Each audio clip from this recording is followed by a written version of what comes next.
et de la relève, on fait de la planification stratégique, on fait de la mobilisation stratégique aussi. Donc, on est vraiment là au niveau du développement et du management général stratégique des entreprises. C'est pas nous qui le faisons. En fait, on accompagne les gestionnaires pour qu'ils deviennent les vecteurs de changement dans leur propre entreprise. Et je suis psychologue aussi. Donc aujourd'hui, j'ai envie de porter un peu mes deux chapeaux parce que je pense que ça se dissocie pas non plus, là. Fait que oui, je suis psychologue aussi de formation et en pratique à travers ça. Parfait.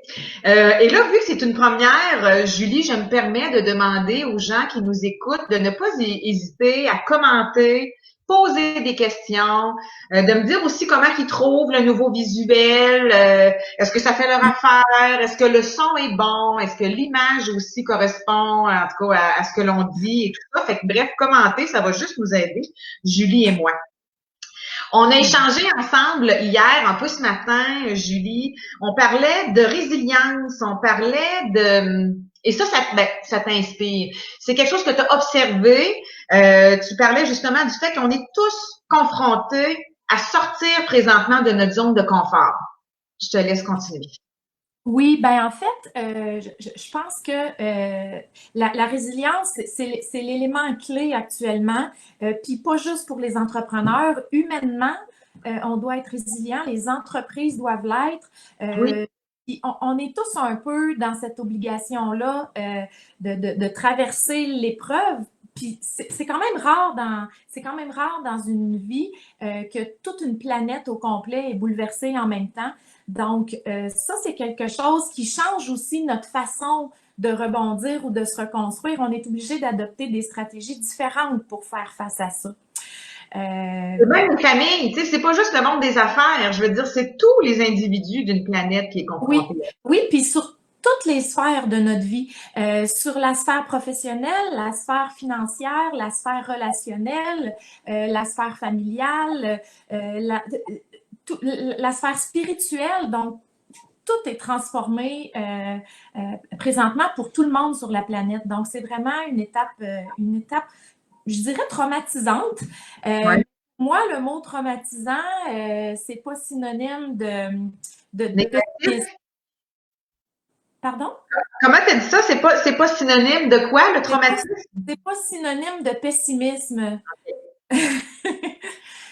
Donc c'est ça, la résilience, c'est ça, hein, c'est de se reconstruire après un traumatisme, c'est d'être capable de rebondir dans une épreuve, de sortir de l'imprévu et de s'adapter. En fait, c'est ça la résilience. Puis si on a quelque chose à comprendre collectivement, mais ça Oui. part individuellement, c'est que même quand on n'est pas en temps de crise, on doit toujours être résilient dans le sens que tout ce qu'on vit, c'est toujours juste temporaire. Les bonnes périodes de notre vie sont juste temporaires. Les mauvaises périodes de notre vie sont juste temporaires. Il faut juste se le répéter ces Oui, temps-ci. c'est ça. Puis, oui, mais c'est vrai. Puis, moi, là, c'est quelque chose que je dis depuis vraiment longtemps. Puis, dans ce sens-là, j'aime pas ça parler de la gestion du changement. Parce que pour plusieurs personnes, le changement implique que je suis rigide dans ma façon de faire, je suis stable. Il se passe un problème, j'opère un changement, je redeviens stable. Il y a un autre problème, là, je vais me remettre ici. Donc c'est comme Oui. gérer une situation en espérant et en attendant que les choses se recalment et redeviennent stables et rigides, puis que je puisse refaire pareil sans me casser la tête. Mais là, présentement, On se rend compte que ça se peut pas. exactement. C'est impossible. Puis moi, je préfère parler d'évolution parce que ça implique qu'en tout temps, même quand ça va bien, on peut se permettre d'évoluer. On peut se permettre de jeter un regard nouveau sur ce qu'on fait. Puis les entreprises, en tout cas, les entreprises qui font affaire avec nous, évidemment, on les considère résilients parce que c'est des entreprises qui remettent en question, qui n'ont pas peur de regarder en face la souffrance, l'épreuve, le défi, la problématique Puis pour être capable. tu me disais quelque chose de super tout à l'heure. Tu me disais la résilience par rapport à notre résistance. Oui, ben là, présentement, c'est sûr que présentement, ce qui se passe, c'est que le traumatisme est fulgurant, il est hyper rapide, puis il défait l'ordre établi dans toutes les sphères.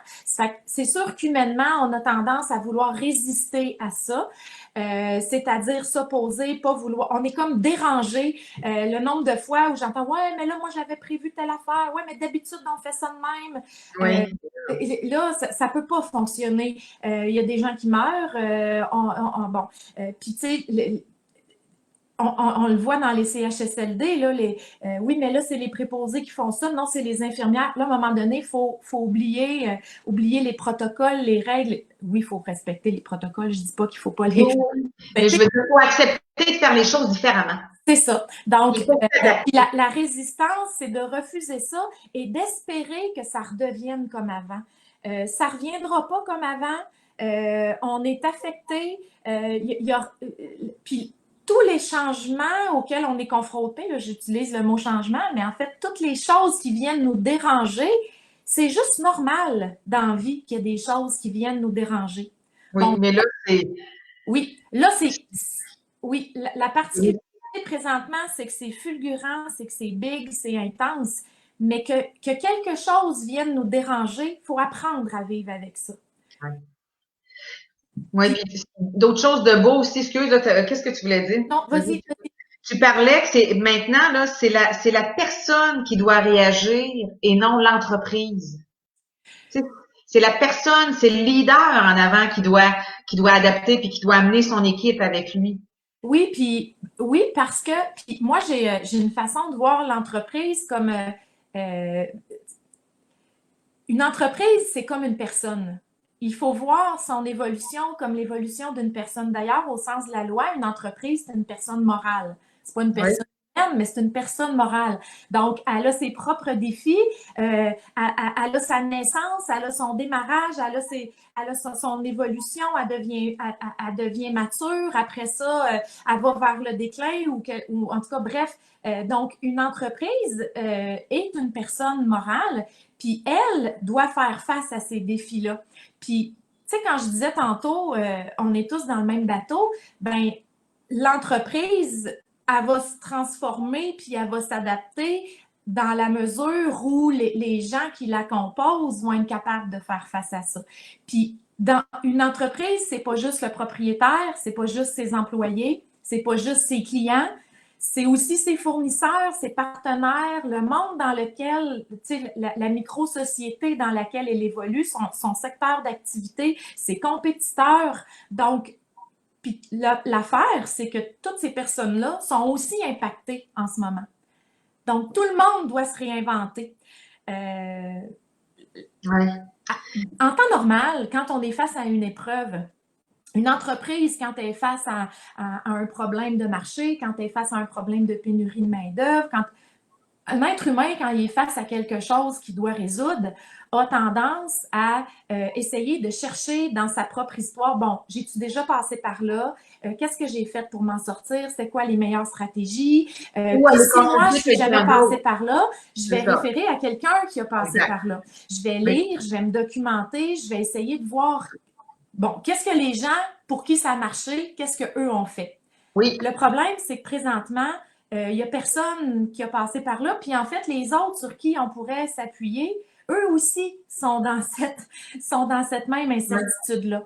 Alors, moi, je vois comme ce que ça veut dire, c'est puisqu'on est tous dans le même bateau, n'hésitons pas à s'en parler, n'hésitons pas à admettre Partager. Oui. l'enjeu qu'on vit, n'hésitons pas à s'entraider. Parce que c'est peut-être mon compétiteur qui va devenir mon allié, c'est peut-être mon fournisseur qui, là, peut plus me fournir parce qu'il a ses propres enjeux. Je vais peut-être m'en trouver un autre fournisseur. Mais là, pour que ça marche tout ça, il faut que je respecte ma mission. Pourquoi je fais ce que je fais? Le sens que je donne aux choses. Puis il faut que je prenne encore les décisions sur mes propres valeurs, puis les valeurs de mon entreprise et la mission de mon entreprise. Parce qu'après,